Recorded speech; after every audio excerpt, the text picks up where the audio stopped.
थरपारकर जो ख़ूबसूरत खितो कारूंजर वसण खां पोइ इंतिहाई दिलकश मंज़र पेश करण लॻो आहे। कारूंजर ते बरसातूं वसण बैदि कारूंजर जे हुसन में इज़ाफ़ो थी वियो आहे ऐं जबल जे वर वकड़ में साओ गाह ग्रीनरी ऐं ख़ूबसूरत गुल फुटण शुरू थी विया आहिनि। कारूंजर जी हंज में पलर पाणी जी वेंदड़ छोलनि मौसम खे वधीक हसीन करे छॾियो आहे।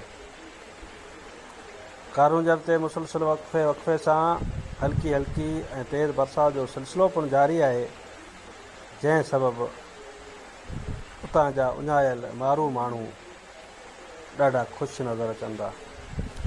कारूंजर जे आस पास बरसातूं पवण खां पोइ जिते मालूद मारू माण्हुनि जे चेहरनि ते मुरकूं मोटी आयूं आहिनि, उते हारियुनि पिणु हर संभारे वरिता आहिनि ऐं हू पंहिंजूं ॿनियूं पोखण में मसरूफ़ आहिनि।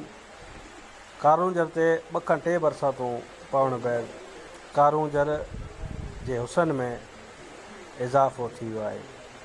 हर तरफ़ पलर पाणी जूं छोलियूं नज़र अचनि थियूं ऐं उतां जा रहवासी बरसात जी मौसम खे ख़ूब लुत्फ़ अंदोज़ थी मज़ो वठी रहिया आहिनि।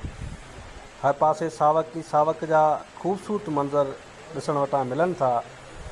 कारूंजर जे आस पास गाह फुटी वञण करे मालूद मारू माण्हुनि जे चेहरनि ते मुरकूं अचण सां गॾु चौपायो माल पिणु तमामु घणो ख़ुशि नज़र अचे थो।